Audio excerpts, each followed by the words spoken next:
Hey, what's going on, guys? Coming at you with an updated deck profile post Code of Duelist, and today I'll be showing you guys my Trick and Troll deck. So yes, this is that Trick and Troll deck that I posted a couple months ago that does the whole loop your entire hand going first combo.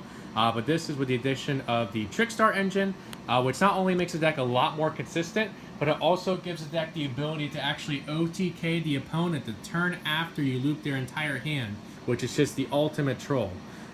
So I've been testing this out a lot before the Code of Duelist came out. I was testing a lot at home before I took it to our little local event we had today, and it was a good 80 to 90% ratio of this of the test hands actually being able to pull out the combo turn one. But for whatever reason, I just for most of my games today just drew absolute ass. Like I had a lot of unlucky scenarios where I would draw the same cards that I shuffle back off a Magical Mallet, just not draw one of my 600, revival cards or one of my 600 ways to get Protector Sanctuary in the graveyard. So it was just one of those weird days. I'm trying not to let it discourage me because you do have those days sometimes, even with the best of decks. But yeah, it's just still a really awesome deck, really fun deck, really trolly deck. Definitely not the competitive version of Trickstars you should go for, but it's the most interesting in my opinion. So for the monsters, the only Trickstar monster you play is a free Candina. You just use this as a normal summon to search out your Reincarnation, and then you revive this back with Reincarnation on your opponent's turn or on your next turn. And if you can spam enough of this on board, you can typically pull off the OTK. It was a lot easier to do before Lynx came out because all you needed was 2 Candina with the Protector Sanctuary, and then you can make like a Cowboy and a Samurai to burn for like 86. But now it's a little bit harder with Lynx, but still definitely doable. But yeah, free Candina, really good for searching out your Reincarnation. The free Protector Sanctuary for the hand lock fire combo, and then the 2 Fiendish Rhino Warrior to send it to graveyard. Basically how the combo works, it's a little bit different from the draw and lock combo. Basically, if you have the whole combo, you have Reincarnation set, plus the Revival Trap, plus Protector Sanctuary in the graveyard. Goes to your opponent's standby phase, you activate Reincarnation, Chainlink 1, and then chain the Revival Trap, Chainlink 2, targeting Protector. Chain resolves backwards, Protector gets summoned to the field first, and then Reincarnation is already activated, so it has to resolve to its fullest. Your opponent would banish their entire hand, but now the Protector is on the field, they would not draw any cards. So that is the whole point of the deck, and that's the whole trick and troll aspect. Then we have the free light stage and the 2 terraforming, search out Candina, which in turn, of course, searches out our Reincarnation. And any other Trickstar variant of the deck, you would want to play free terraforming, but the deck is just so tight on space. You don't really want to draw too many dead cards, considering that this is so combo-oriented and runs very similarly to like an FTK deck. So that is why I kind of cut down the ratio a bit there. Next we have the Free Into the Void. Not only a good draw card, but also a way to get your Protectors and Rhinos engraved. The 2-card Demise. Can't believe I'm only playing 2-card Demise in the deck, but you do not want to dead draw multiple of your once per turn cards in this deck. And that is something that happens a lot with card demise, pod duality, pod desires. So that is why I cut this down to 2. Also, again, another card that gets to your Protector and your Fiendish Rhino Warrior engraved. 2 Contract with 1,000. Never a good draw card. Interesting thing to note is that the 1,000 life points each player loses is not considered damage. So it is something that gets around things like card demise and 1 Day of Peace. So that's an interesting fact. 2 Dark World Dealings, again another good draw card that gets our Protector or our Fiendish Rhino Warrior out of our hand, or any dead cards in general. 2 Magical Mallet, if we draw too many of our combo cards or draw multiples of our once per turn cards, we can obviously shuffle these away and then try to draw in some new cards. 2 Pod Desires, because we need to dig deep into our deck for our combo. Same with 2 Pod Duality, only 2 because it is once per turn. 1 Foolish Burial as yet another way to get our Protector or Fiendish Rhino Warrior engraved. 1 Day of Peace for more draw power. Going first, you really don't care about not doing any damage because the whole point is to loop your opponent out of their entire hand. And then the next turn, you can do some damage to them and possibly OTK.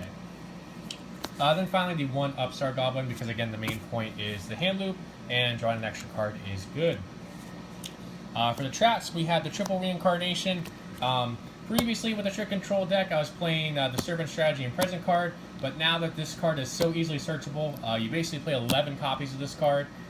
You really don't need to play anything else. And the fact that this revives back Candina from the graveyard on your opponent's turn or on your turn after you do the combo is just so good. It's crazy how this can enable OTKs in such a sacky deck like this. Then we have the free back to the front, really solid card, especially for the fact that you can't do anything to it like chain MST or chain Twin Twisters. It's just an easy way and a safe way to get your protector on board for the combo. Then the free Call to Haunted. Again, another way to get protector on board. Also a way to get a monster back from graveyard that you use to link summon Holly Angel or Mrs. Radiant, or that you detached off a Samurai to get more damage on board. So that's it for the main deck, total of 40 cards. For the extra deck that we actually do go into sometimes, we actually even link some with this deck occasionally as well. We have the one Holly Angel if we have double Candida on board.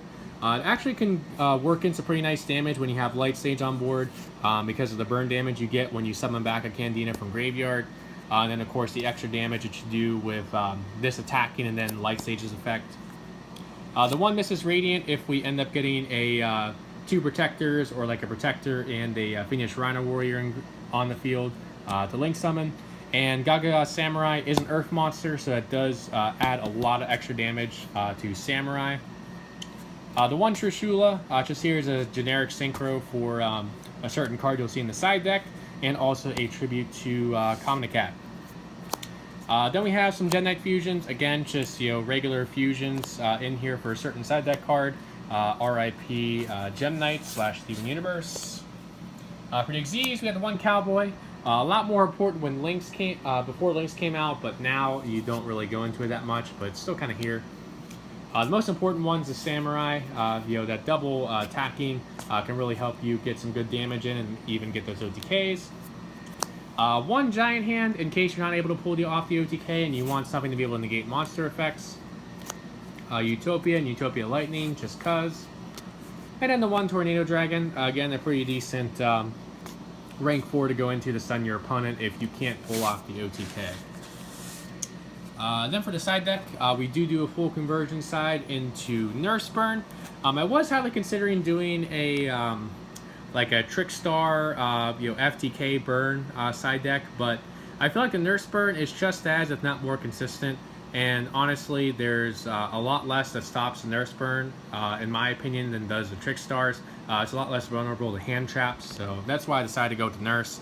Plus, it allows me to blend a lot of different aspects together in this one deck. The whole Protector Sanctuary thing with Trickstars, plus the Gem Knight, plus Trishula, plus the Nurse Burn. It's just a fun, lovely mosh posh with this deck. So we have the free Nurse Replicule, the 2 Banishment, because again it is once per turn, but it does allow us to search our Nurse. And then the 1 Bad Reaction to Samochi, just as an extra reverse burn card. Then for our life point gain cards that turn the burn cards, the free gift card, the 3 Pass of Destiny, and then finally the free Try and Guess, which, newsflash, is terrible against Domain Monarchs. Shout out to Brent Lyle at our locals. Alright, so that is it for this updated deck profile on my Trick Control deck. I do hope you guys enjoyed it. Do be looking out for some brand new Trickstar deck profiles coming here soon. Definitely going to be doing the version that's focused more on the burn FTK. And then once the Megatins come out with the reprinted Wind Witches, I will be doing the Wind Witch version as well, which I think will be the best competitive version going forward, but we'll have to wait and see on that. But yeah, definitely do be expecting some more Trickstar stuff because, lolly pop stars for life. So yeah, thank you guys so much for watching, and I will catch you guys next time.